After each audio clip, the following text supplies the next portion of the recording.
Well, good morning, everyone, and welcome. I am so glad to have you here. I'm glad you took time out of your day to tune in for this very exciting beginning of a brand new University of Louisville tradition, which is this Fireside Chat. This is the first of many to come, just a raising of the chance for us to communicate as a campus community, to ask questions of each other, and to all move forward together. So I am so glad you took time to be with us. I am super excited to be here. I'm Brian Buford. I'm the Executive Director for University Culture and Employee Success.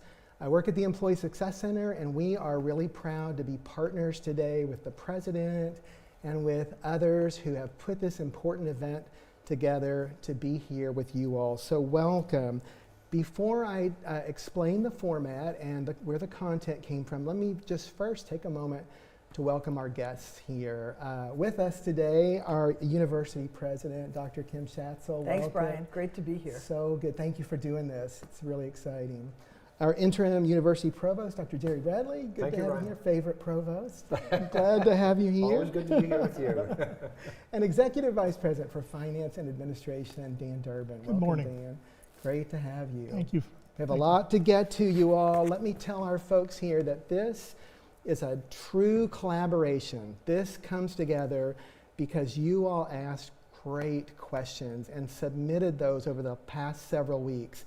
We had so many submitted that we spent time going through them, putting them together into themes so that we could answer them today. Now, we had so many asked that we had originally planned on answering some live during the program, but there are so many. We're not going to do that today. We're going to save any questions we didn't get to, either for a future program, or if you gave us your information, your name and contact information, some university leader will get back to you with the answer to that question. So what I want you to know is this is a starting place. This is the beginning of a vibrant, exciting conversation. And we'll continue to keep those channels flowing where you can ask questions that you want to hear the answers to, and then we can get them included in a conversation that's coming up. So that's the plan. So let me just say thank you so much for your investment in UofL, for your willingness to ask questions, to keep that conversation alive and growing. It's really wonderful. So with that, I think we should jump right in, you all. Are you ready? Let's start. Dr. Schatzel, in a couple of days, you're going to be celebrating your 1-year anniversary at UofL. That's right. I feel like it's gone by fast. It's a fast year. Yeah, it sure has. Yeah, so let me ask you as you reflect, what are you thinking about over your first year? What have you appreciated about your first year at UofL? Well, you know, it's been a quick year to be able to do that. February 1st will be my 1-year anniversary. Probably the first thing that comes to mind is the fact that people have been so warm and welcoming to Trevor and I. I mean, I can't tell you how many people made us feel so much at home, and we got this big bear hug embrace from the entire community. So we feel really at home, and we absolutely love the university. We love Louisville. And everyone, I mean, you know, I started with listening sessions and wanted to be able to do that.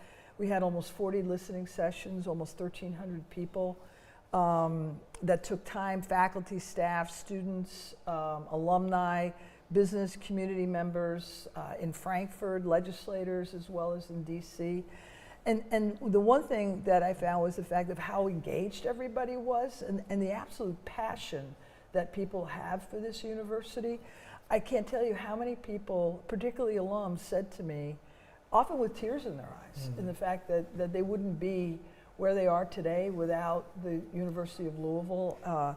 How many people I've met, one was at the women's basketball game yesterday, they're both, you know, they've had season tickets for 50 years. They're both graduates. Their children are graduates that are married to people who are graduates, whose grandchildren are going. So, you know, Card Nation is a big deal, and it's real.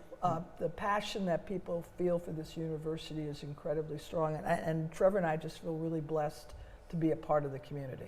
I'm so glad to hear that. I'm glad you felt that warm welcome. I just remember how many people were showing up for those listening sessions who really wanted the opportunity to talk to you about what it means to them to work here, to go to school here, and also what their challenges are. I remember you were really focused on giving people that opportunity, so I appreciate that. Yeah, it was a great opportunity for me. I always shared with folks that I had fresh ears. That's one of the reasons why I did it, is I could listen really well because I didn't have a lot of experiences or bias, which is just natural.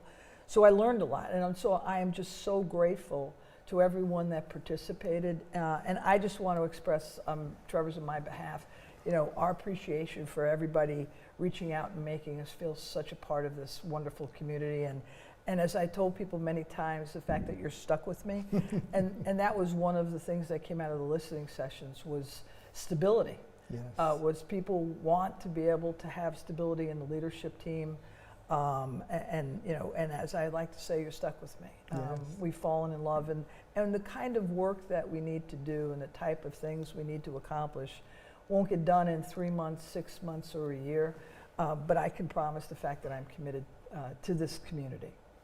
Well, that's a great lead into this next question, which is about your 8 priorities. So I know as a result of those listening sessions and as a result of our campus community really telling you where they were and what they needed, you addressed the campus in the fall and shared 8 priority areas. And I just wonder what you want to say about how that's going and how you're progressing with those 8 priorities. Thanks. I mean, really it was a distillation of what I heard from the listening sessions. It also matches with the priorities that the strategic plan identified as well, and we would have hoped that would have happened, and it did. Trust and communication was one of the priorities, and I hope us doing this and continuing to do this is something that's going to be able to help with that. I plan on having another series of listening sessions at the end of this semester. It's an opportunity for me to be able to hear from the community. This is me talking, but I also want to hear back, and it really allows me to stay connected and engaged. And oftentimes I learn a lot. There's things that I wouldn't have known if I didn't have those opportunities. So I hope people are engaged and come to those listening sessions as well. Student success, research, community engagement are a lot of the things that I heard about. If I was going to say it's students, our priorities are our students, our people, and our community. Is probably the best way that I can be able to describe it. The strategic plan says it differently, but in my mind, in my heart, it's about our students, it's about our people, and it's about our community, and that everything that we do places those as priorities. I know that the provost is working on our plan for student success, and we're making advances in there and making priorities for it.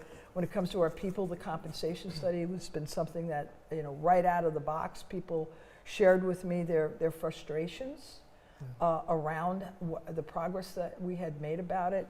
I want to make sure that everybody realizes that, as the president, I apologize that we haven't been organizationally as effective as we had been to be able to do this. It's taken several months, several years to be able to get to where we are currently. I heard it loud and clear from people that they didn't feel that they felt the compensation study took too long, that we hadn't communicated properly, that we hadn't been as responsive to be able to do that. I made it a priority quickly because I realized it was so important and the frustration level. With the staff side, we've made significant progress, I believe, this year in terms of being able to do that. Almost 20-25% of our staff have received adjustments based on doing that. We've created the work, the job descriptions, the market ranges for those job descriptions. Everybody over 6 years of seniority we've looked at their job ranges, and we've taken a look at their pay scales and be able to make adjustments to make it more competitive. And that's what we want to do. We want to be able to provide for a compensation level that is competitive in the marketplace, that's able to have us retain the best talent that we have. We're not all there yet, but I believe we've made progress, and we're going to continue to be able to do that as we move forward. The one area that we want to be able to address with staff this year is compression. We made the equity moves. We made the changes for those with over 10 and 6 years in their position to move them to median. The last piece that we have really in terms of phasing is compression. So we're hoping to get that done before the end of the fiscal year. So we're not totally done, but we've made some progress with regard to staff, and I know the provost is working very hard in terms of faculty as well. And then community engagement is the other side. Every place I've gone, both within the city of Louisville, the region, and the state, people know the impact that we make. We're an R1 community engaged. We're an anchor institution for our region. It's our mission, and it's one that drew me to the university, and in all honesty is one of the reasons why our faculty and staff feel so engaged, and why our students select the University of Louisville is a reason why they want to come here and why they feel engaged. So it all fits together. Yeah. Well, no one will be surprised that we had a lot of questions about the compensation study. So we're going to come back to that in just a minute and address some of those. In some instances, share the specific question that folks asked. But since you mentioned community engagement, we are in the middle of a legislative session, and I just wonder what you want to say about that in terms of U of L, the legislature here in Kentucky. So it's my first legislative session, Yeah. And every legislature is different, both in terms of how they operate as well as, and that's something that I'm learning to be able to do that. I spent time actually last summer as well as in the fall getting to know our legislators and our legislative leaders better, and the governor. It was time really, really well spent to be able to do that. I actually spent last week in Frankfurt to be able to talk to legislative leaders about a variety of topics. We're making a change in the fact that Shannon Tivett is coming on as the Vice President of Government Relations. We've increased that position. It's now a vice presidential level position. I'm also going to replace the position that Shannon Rickett had open when she got this terrific job and wanted to be able to move on to a different kind of a role. We'll miss her. She's done a terrific job, but we're going to replace that as well. At the federal, local, and state level, to just have one individual to cover all of those, given that we are in R1 and the complexities that we're dealing with the legislature, we needed to just make that additional investment, and I know that Shannon will bring a lot to the job, and we'll be doing that. We have some good news in terms of the operating budget. It looks positive, and Dan can probably speak more to that, and I'll throw it to him in a second. So it's been favorable and a positive for us in terms of operating. The capital budget, we were pleased to know that our number one priority, which is the health science campus building, is in the House bill. That's a $280 million building that we're looking forward to, that we desperately need in terms of the investment for that campus, as well as the fact that we have a 6,000 person nursing shortage in the Commonwealth. We're the largest producer of nursing graduates in the Commonwealth, and this building will help us with a simulation to be able to increase our graduation rate by 50%. That was a very compelling argument for the legislators because of the workforce development aspect. So they truly understand that it means a lot to be able to deal with healthcare disparity to fund that. I also know that we're not actually halfway through the legislative session. It's probably like day 21. So we have all of February, all of March, and half of April to go. Yeah. So I'm not naive in knowing the fact that just because it's in the House bill, it's not over until the gavel falls. Yeah. But from that side, I would say that we're optimistic, cautiously optimistic, but we're continuing to be able to make sure that those priorities stay where they need to be and are part of the outcome of the legislative session. I also know that there's a lot of policy that's being discussed, everything from funding and as well as influence on DEI within universities. We're looking at gun control and access to guns on campus as it was last year. We're looking at revisions in terms of abortion rights that influence our ability to be able to treat within our hospitals, as well as to be able to train our OBGYN residents and students. We're looking at issues with regard to post-tenure review. So there's tremendous number of policy issues that could affect higher ed as we look at this legislative session, and it's one that we are working with the legislators on and staying close to them, that we're monitoring with our lobbying group and with our personnel to be able to do it. And it's something that I keep up on every single day and I'm in contact with. So I understand that there's many issues before the legislature that have deep impact in terms of our community, and in many cases, cause concerns, deep concerns within our communities about which way these might go. I also think it's framed, unfortunately, with the fact that higher education nationally is received quite a bump in terms of people's positive attitude towards higher ed. A recent poll showed the fact that less than 40% of people have high confidence in higher ed.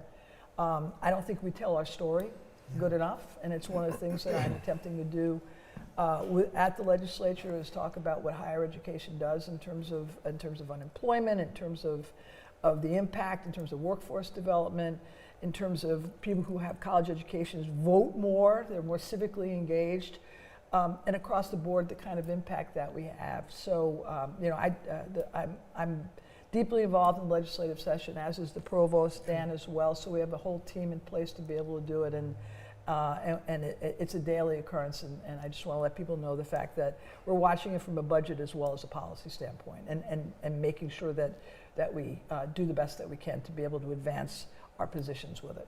Well, thank you. Thanks for that diligence. Let's take some comp study questions here. Let's circle around here. You gave us a good sort of update on where we are with the staff study. Appreciate that. Gerry, you want to talk a little bit about where we are with the faculty compensation study? Sure. Thanks, Brian.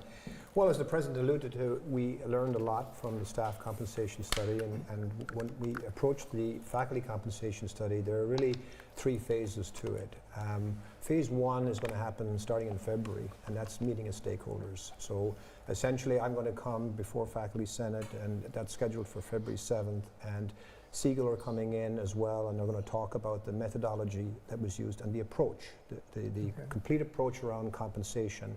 And it'll talk about, how we came up with the comparison groups and things like that, because really what we found during the staff comp study was communication was lacking. And so what we want to do over the course of February is to communicate with all the groups, the CAO, department chairs, and the Faculty Senate, to make sure all the questions around the methodology and approach are answered. Concurrently with that, phase 2 is underway, and what that is we've got all the data. We're doing a market analysis based on what the comparables are. We are validating the data, and once the data has been validated across every unit, we will then run the equity study. And so that is going on concurrently in February, based on the work that Siegel are working on behind the scenes. I would say phase 3 then is the development of the implementation, the strategy around how we're going to approach faculty compensation. But we need phase 2 to be complete so that we can have the data and the analysis that we can have faith in to make sure it's been validated. And then phase 3 will be with the president, the senior leadership team, the board of trustees will develop an implementation strategy around faculty compensation, which will be a comprehensive plan. Great, thank you. In some instances where folks gave us permission to share their question and their name, we're going to do that. So I just want to appreciate Victoria Harp from Information Technology, who asked, Dan, this is a question for you, how will the university fund the recent compensation study increases, those phase 1 and phase 2 staff increases with ongoing dollars? Sure. So from a perspective of phase 1 that was implemented in July, basically the central university, if you will, funded the portion of those raises for the people who were funded from traditional general funds. The individuals funded from auxiliary enterprises, grants, foundation, other sources of funding that had the opportunity or the capability of adjusting revenue streams to help match those costs. They were funded, they were responsible for funding their portions of the raise. The second phase that was implemented actually beginning of January, Central University will pay all of that, will fund that entire cost through June 30th. From July 1 of 24 and forward, it will act very much like the first round this year, and that is the central funding will pay the raises for the folks funded from traditional general funds, whereas auxiliaries and those self-supportive enterprises and funding streams will be responsible for funding those employee raises. Okay, great, thank you. And I think the reason we did that way is we implemented the second phase in January. Yes. So the self-support groups could not make those adjustments. Yes. Isn't that right, Dan? Yeah, we didn't want to upset the budgets that had been set up, Understood, okay. and it had been contemplated and built into the budget. Okay. Now, several questions were submitted about Siegel, the consultants that we used for the staff study and again for the faculty study. Can you clarify why a consultant was used for these studies and what it actually costs in comparison to the overall cost of the study? Sure. First of all, the why. The compensation study was a pretty massive study in terms of the complexity of the data, the volume, the analytics, the planning, and frankly, it was something that we did not have the capacity to perform. And it's much like the reason we hire people to do things around our homes, like replace the roofs on our homes. If we don't have the capacity, we don't have the tools, we don't have the people power. So we look to the outside for expertise to do that. We ran a competitive procurement process. It was called a request for proposals. We evaluated 5 firms' proposals. A group of 9 individuals evaluated those proposals. Representation, good representation. Faculty, staff, senates were both represented, along with some faculty and some HR folks, along with some health sciences center individuals. We chose Siegel because of the quality they brought to the table. So that's the how we arrived with Siegel. As far as the cost goes, it's just a hair over $1 million. It's like $1,070,000 for the one contract for the full scope of services related to the compensation study. So it's a one-time cost on one contract with one-time dollars. Okay, very good to know. Let's move on then. Let me say this before we do move on. There were lots of questions about the compensation study. Of course, we expected that.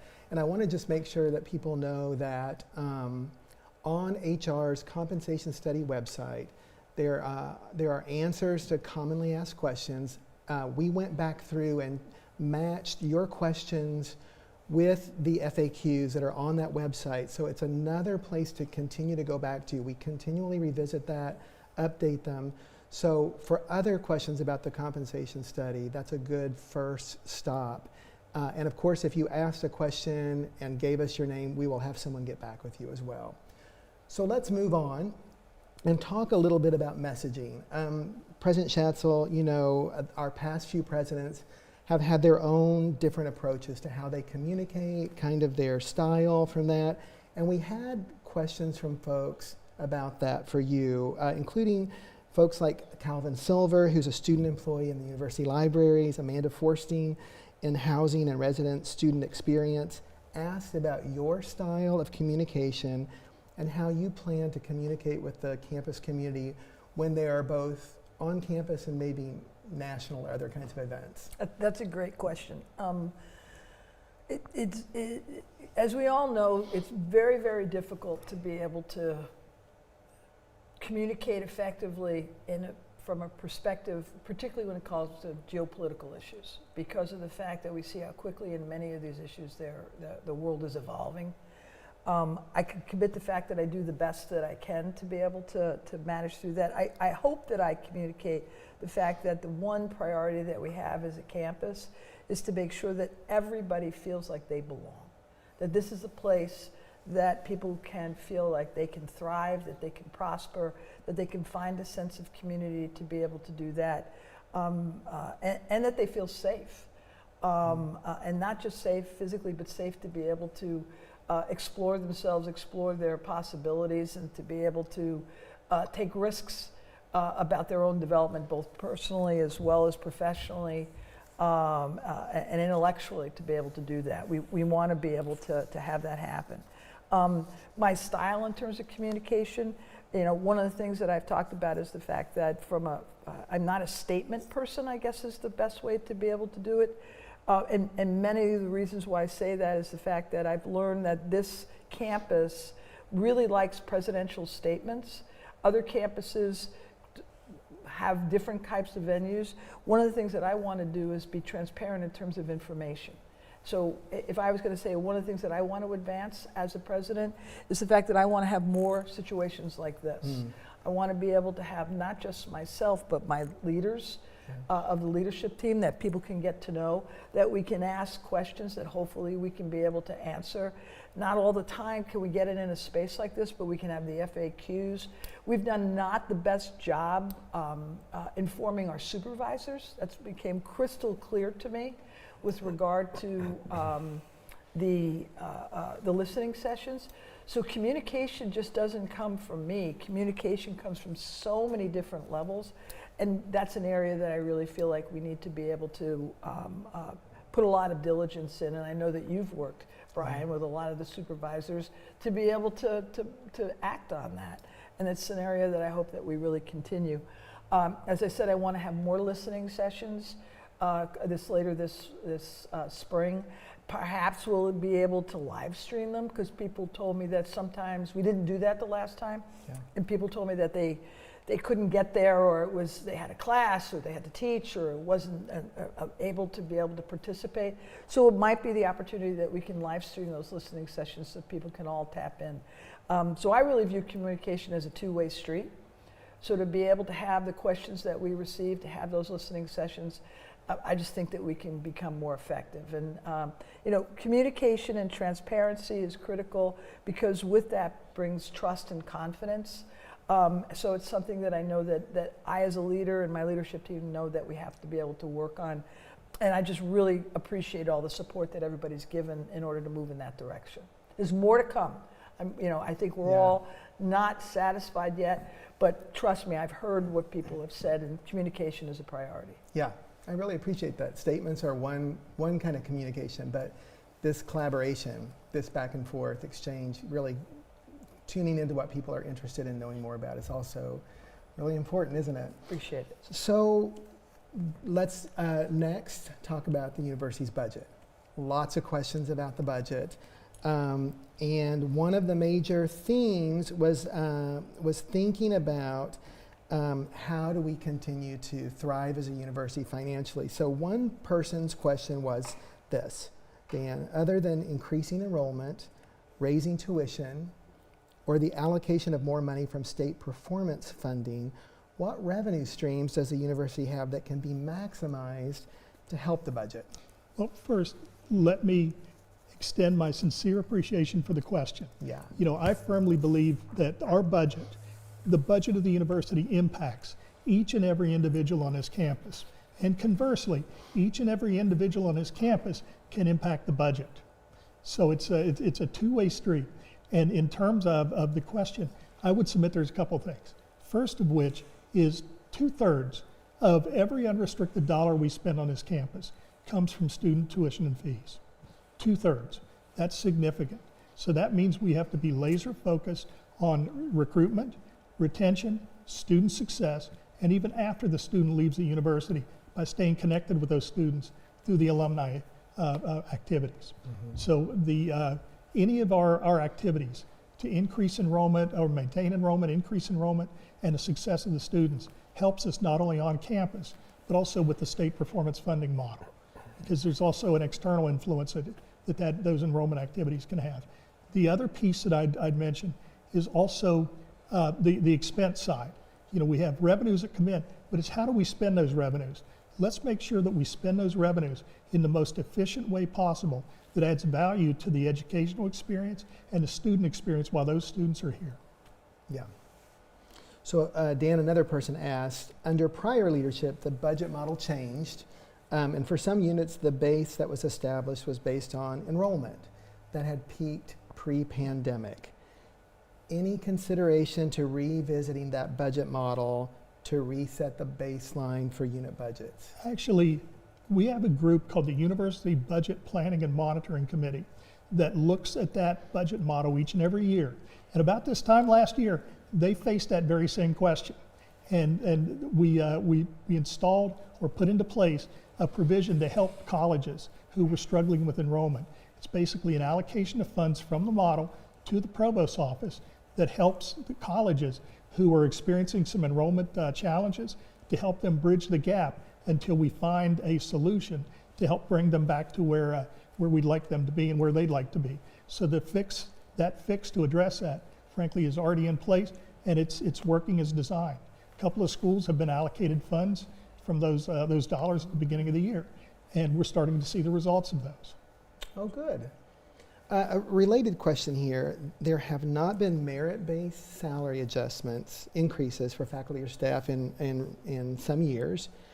Is there any plan to revisit or restore merit-based increases that will help our faculty and staff keep up with the cost of living? Can I tackle that, Brian? As I mentioned, we first of all have to do the equity, and we have to do the market analysis, and then we run the equity analysis of that. And so with phase 3, as I mentioned about the compensation and faculty, I'll refer to that, is that, first of all, we got to deal with merit issues, and we got to deal with that. But that is when we have the data based on our analysis that'll be done over the course of the spring, that's when we can kind of come up with the overall university strategy. So I would hate to speculate on, when or what it would look like until we have the data, we've had a chance to kind of figure out what the university strategy is going forward. But I would love to see, a process that, obviously incorporates merit at some point in time. But at this point, it'd be just premature to speculate. I think it's important, and I hopefully people know this, but we can't emphasize enough. We've never done this before. I mean, we've never done a market study in terms of all the positions within the university. We've never developed a compensation philosophy as a university. So it's a pioneering effort, and often those kind of first efforts are painful. Because you're setting so many fundamentals and so much foundation to be able to make the base right. So we're making progress, and it is a priority for us, but there'll be more to come as we work it through. I also want to add kind of a little bit about what Dan was talking about, is the fact I really believe that budgets reflect values. When I talked about students and people and community, our students, our people, our community, as well as increased transparency on the budget itself. It's another area where I think we can communicate far more effectively to be able to do it. And one of the things that we want to talk about is, and what we're thinking about doing later this year, is to do a budget summit. We do a workshop for the trustees and various people, but I really don't feel it's as accessible to the community as we could make it. And the more that we can talk about the budget and get people's input, the better the budget can be, because the budget's about all of us. Right. Thank you. Let's move on to the next area here, and now we want to talk a little bit about academic life. Yes. Provost Bradley, I know Yes, we're excited to jump in here, and the student experience. So, Gerry, across the nation, colleges and universities are bracing for an enrollment cliff starting in 2025, based on the college-age population. First, can you just explain what the enrollment cliff is to those of us who may not know exactly? All right, I'd be happy to. So we know there's a demographic decline, and certainly we've known about this for some time, that this was coming, and pretty much between 2025 and up until the next decade or so, we expect about a 15% decline in high school graduation rates, just based on the general population, so from the fall in the birth rate. So we've been preparing for this for some considerable length of time.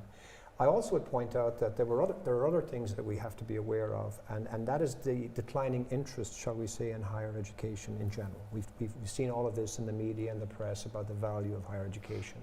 And so we've done some modeling around that, and we know that currently about 59% of high school graduates in Kentucky are going on to higher education. Okay. We expect that to actually drop by about 1% over the next decade. And then the third thing I will say about what the challenges are ahead is around the market share issue, because everybody's trying to get students, everybody's trying to find students, and our market share is under threat from external universities across the nation, and particularly in the online space. So we've been addressing those. We put together a committee, the Demographic 2025 actually was put together about even 2 years ago, to come up with measures around how we could address this enrollment. I am very excited to say we've had 2 years of record enrollment, and we expect next year to be record enrollment around some of the initiatives. Now, Gerry, say that again. Record enrollment, and next year I expect 3 in a row. The And- third, And I take a pause because this is against the national trend. Yeah, I mean, right. across the United States, you're seeing enrollments drop. Many of our border states it's experiencing. So, you know, it's just speaks to the quality of the education and the work of the faculty and staff and under Gerry's leadership as well to be able to do this. So I'd say, Brian, there are 4 things we're doing, 4 strategies. Okay. Number 1 around this as we go forward. We got to retain and graduate the students we have. We've got to increase our graduation rates. We've got to support our students better, and we've done a lot of things around that. The second thing we've done is we've introduced our border benefit program, and what that is in the neighboring states around the Commonwealth, we have instituted where we give financial aid to reduce the out-of-state tuition to in-state tuition. Okay? That's actually where our market share has shown the greatest growth over the last 2 or 3 years. So that's been sort of driving part of it. And other universities are doing that. University of Cincinnati just introduced their own program in the Commonwealth of Kentucky. So as you can see, the market share is the issue. Yeah. The third thing we can do is around our whole mental health support services and academic preparedness for our students. We know that students coming out of COVID-19 in high schools were academically unprepared around math and science and in English. And so what we've done is we've done a lot of efforts around making sure that those students come in and thrive and succeed. And then the fourth thing is our financial unmet need. Financial unmet need is the greatest barrier for our students to graduate and has been, and we've gotten our own data to look at that and evaluate that. We've implemented pilot programs over the last couple of years. We are going to increase our financial unmet need scholarships from its current level of about 7% to 20%. It'll accumulate to about $8 million in additional financial aid that we will be giving over the next 4 years to help our students retain them, graduate them, and get them out on time. And that's certainly how I think we're going to challenge all of those challenges I talked about. Wonderful. You know, you all are talking about these really heavy lifts. I mean, like a comp study that's never been done before, really looking at this national trend. These are big sort of pieces of the puzzle at UofL. Another big piece around the student experience is centralizing advising, which you have done as the provost. Yes. I'm wondering if you would talk about the argument for centralizing advising, and tell us if it's accomplishing. I know you're early. This is early. So, so far, is it accomplishing what you had hoped? That's a great question. Let me first of all say that our advisors are a phenomenally dedicated group of people. They are so committed to our students. And so when we took the step around advising, and I would prefer to call it coordinated advising rather than centralized advising, because in some ways centralized means we're pulling everybody and we're somehow bringing them into one building and they're going to be disconnected from the others. That is not our intent at all. We want our advisors to remain embedded within the colleges that they're in. But let me talk about what drove some of the changes around the centralized advising. Number one, we had a report internally done back in 2019, and it was made up of faculty and advisors, and it talked about some of the challenges around advising. And then what we did is in 2022, we had NACADA, who came in, who are an internationally, nationally recognized group around advising, to talk about best practices, because best practices are around centralized advising, and I'll tell you why it's centralized / coordinated advising, is that on campus we had, number one, students telling us that they were getting different advising advice when they moved from one college to another. Because many of our students come in and then they move, say, from the College of Engineering, they might move over to the College of Business. And the advice that they were receiving was not the same. So there was an inconsistency of advising that was done. And essentially it's because of the lack of coordination and the lack of training and development. Number two, I would say that the other issue that became apparent is we had inequitable pay. We had some advisors moving from one college to another just because the pay in one college was different than the other. So there was sort of an inequity around that. The third thing we looked at is the caseload of advisors to students. Again, huge inequities around that. There are colleges where the caseload is many times more than a caseload would be in another college. And so that's really what we wanted to do. And then the fourth thing was a lack of career development around advising. There was nobody there who was an advocate for advising, who could talk about career progression and development.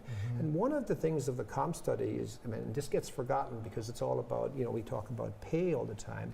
But we have created career ladders as part of the compensation study. Yes. And part of that is for folks to progress. And what we want is to get a professional in around advising. And we're actually in advising right now in the search for that position. So we will get somebody in whose sole role will be around creating some of those training programs and career development. So to the second part of your question is lessons learned. Of course, I mean, I'm just sorry we didn't do it earlier. Yeah. We had the report done in 2022. We had the preliminary information back in 2019. We were in a lot of leadership transition. And clearly we wanted to wait for the president to come on board. And of course, when she came on board, this was exactly what she had experience of and was very supportive of it. And then we had to make a decision. We found that our students were struggling. And so I know it seemed like to a lot of people this was a decision sort of made at random. It was not. It was something we had to do. And one of the things I've learned is in our conversations with the advisors in all units, and we've met with all of the advisors and their teams across every unit, we have learned a lot in that process. And so what had started as a journey has definitely been molded and evolved by the feedback of those advisors and those teams, because we don't want to throw the baby out with the bathwater. You know, we want to make sure that we are embellishing and helping units achieve their goals, because it goes back to our conversations around student success and student retention. We all want the same thing, and how we get there, we may have differences on that. But what I am confident is that we will continue to listen, we will continue to evolve, and I'm pretty confident that at the end, the Louisville way may not necessarily be any other way, but our way that is shown to be effective and works for our students. And that's what we're going to do. We're going to make changes based on data. If it's not working, we're going to change it, and we're not going to, you know, kind of have just sort of some dogma in mind. We're going to do the right thing for our students. Yes, and the right thing for those advisors. Correct. Absolutely. They're wonderful, dedicated oh my people. goodness. You know, I have just deep respect for the advising community. Absolutely. They sometimes are the most directly influential person in a student's agree. life, is that relationship with that I agree. advisor. So I appreciate you I appreciate saying that as well. Yeah. Yes. Well, thank you for that. Yeah. Let's move on to thinking about leadership at UofL. You know, this is a time of transition. We have many deans and vice presidents in interim roles, as you all know.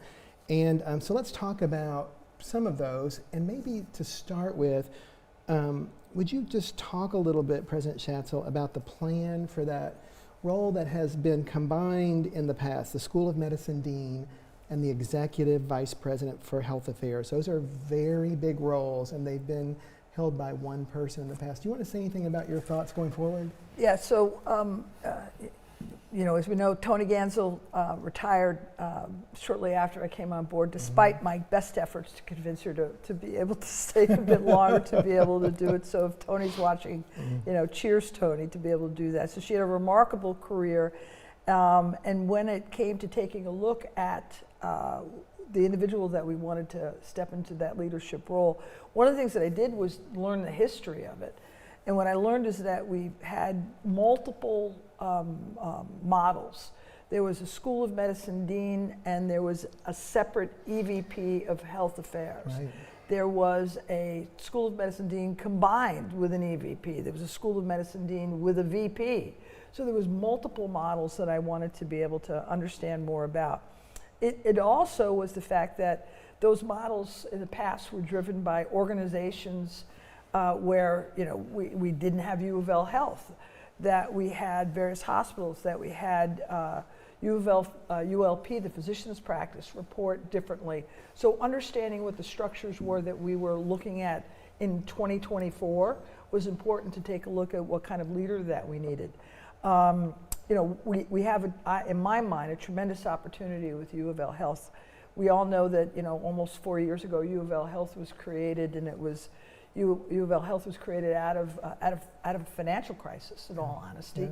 Yeah. And then shortly thereafter, we went into a pandemic.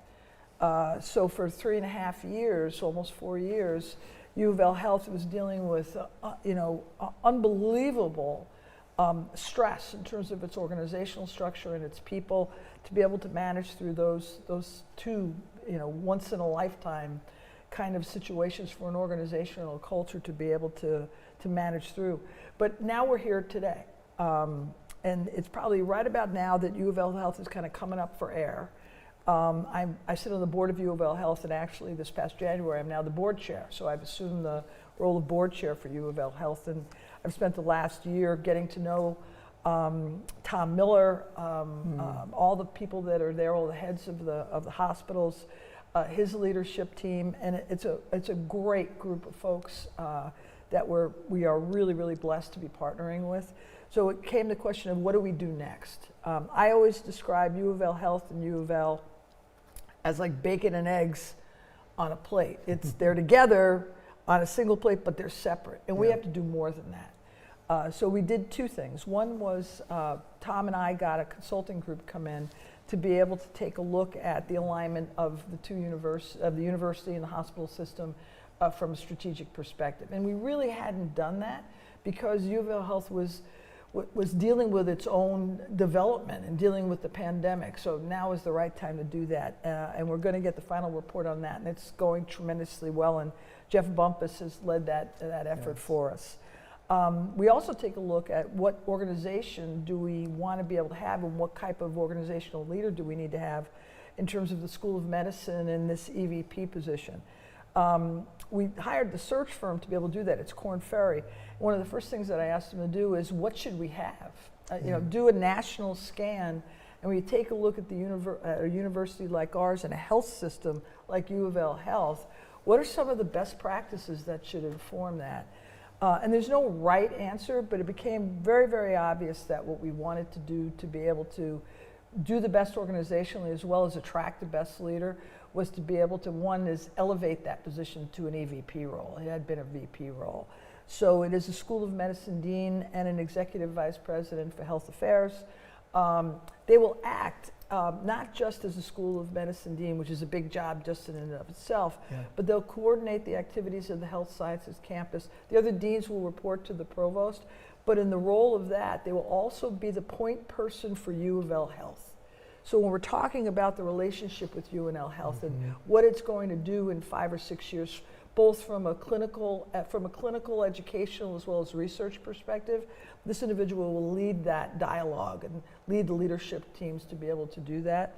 The provost has been kind enough to volunteer to be able to lead that search.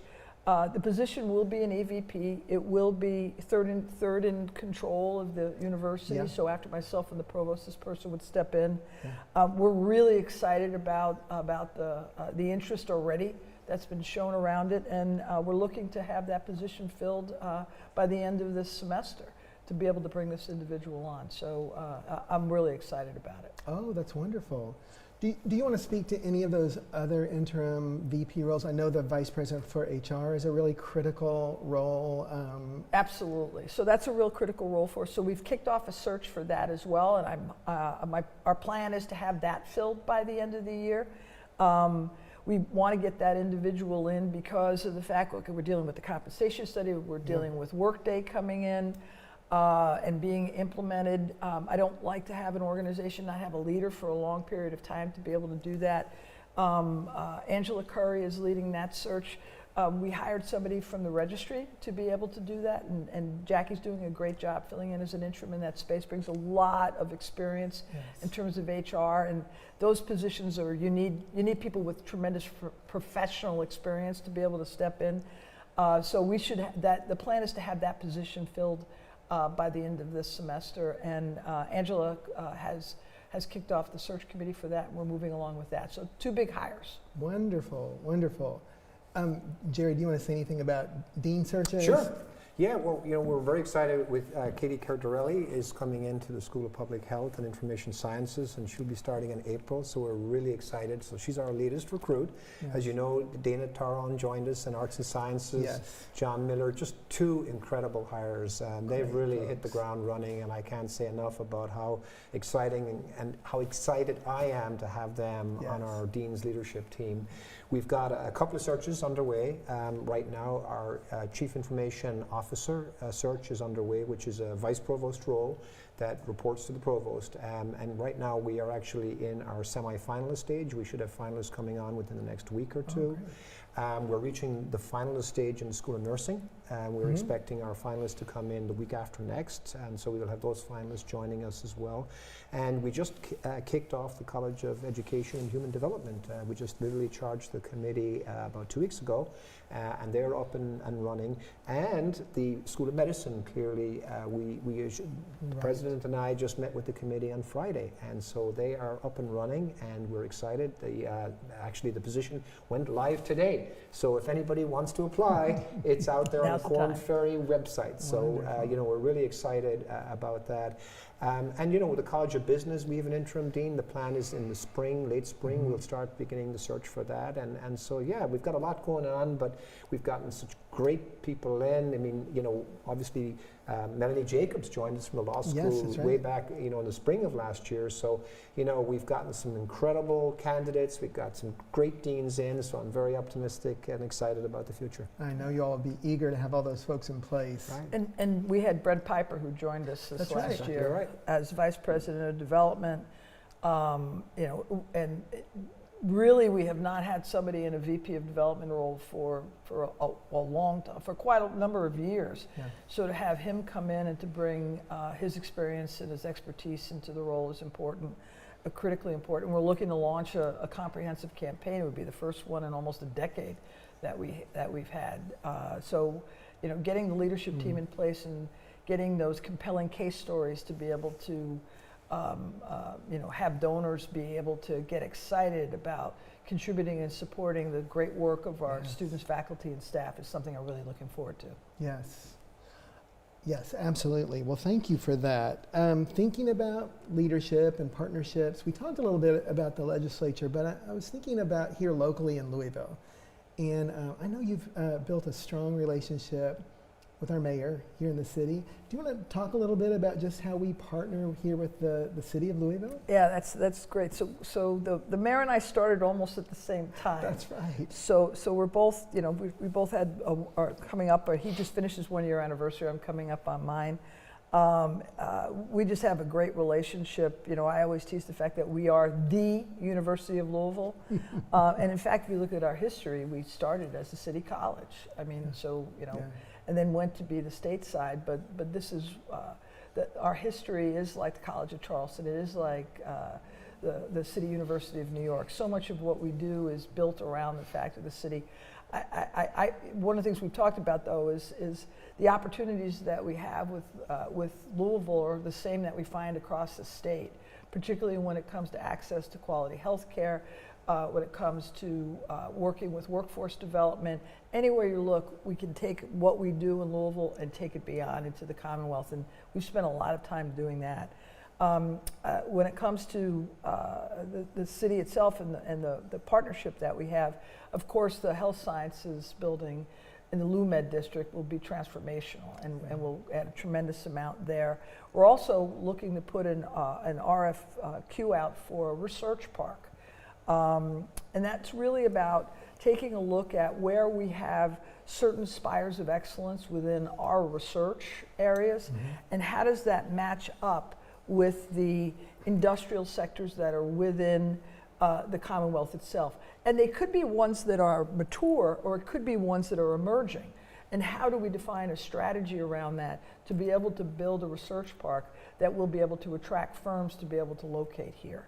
I think it's a really exciting opportunity. It will be located behind the Speed Building and then towards the stadium. So when you take a look at a $300 million HSC building, if you take a look at a $100 million Speed Building, if you take a look at a research park, that could be upwards of $350 million. You're talking almost $1 billion of investment could be going into all of UofL, which will then positively impact both the Commonwealth as well as the region, bringing jobs. And the economic impact that we already have is over a couple of $2 billion.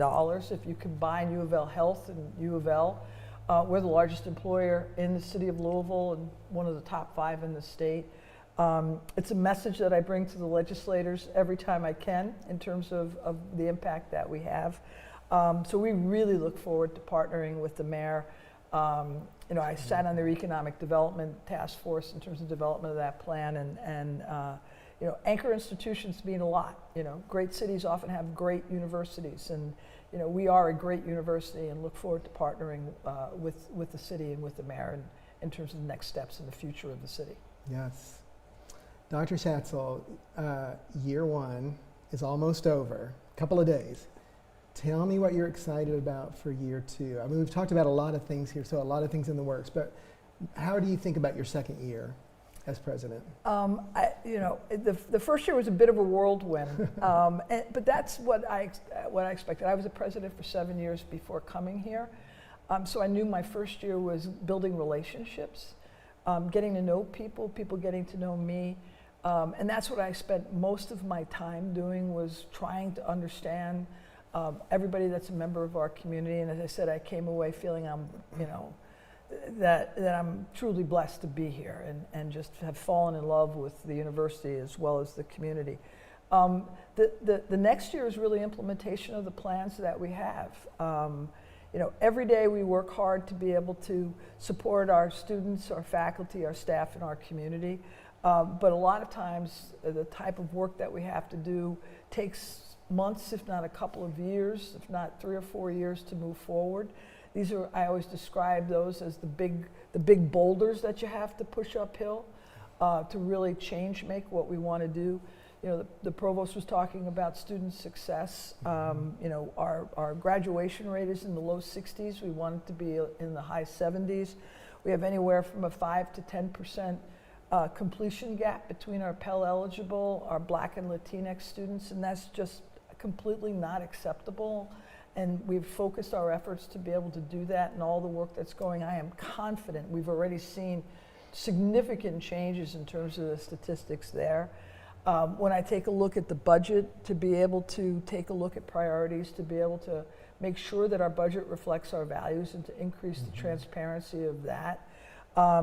To take a look at the research that we do. Whenever I've talked with people in the research enterprise, whether it be at SPEED or whether it be those that are in creative activity or scholarship, not just grant funded, we have infrastructure needs that we need to be able to put in place to be able to maximize the work there. I see that as a tremendous opportunity for this. And then the community engagement aspect. You know, Douglas Craddock is working on a community engagement strategic plan that is really taking off. I was meeting with Goodwill last week, Dare to Care, Red Cross. You know, our community partnerships across the board are terrific to be able to do, and to be able to build strategies around those so we can lift them up even higher is something that I know that we're going to do over the next in the next 6, 12, 18, 24 months, and just continue that upward trajectory. So. I'm just really excited about year two, where I'm a sophomore now, not a freshman president. That's right. And it's a great opportunity to do that. But I still have a lot to learn, and I will constantly be doing that. I appreciate that. And any traditions you've really enjoyed this year? I know you're a sports fan. I follow you on Instagram. I know you're out there at the games. Anything you want to say about just what you've enjoyed in terms of UofL traditions this last year? Yeah, well, I mean, I attend all our sporting events, as many as I can, and that would be field hockey. I was at the softball tip-off yesterday and was able to meet our softball players as well as attend that. So I truly enjoy and truly, I mean, I respect the student athletes who are just, they're there in competition in the community and in the classroom, and it means a lot to be able to do that. I also was at the MLK Day of Service event to be able to see everybody involved with that. Seoul was in the fall.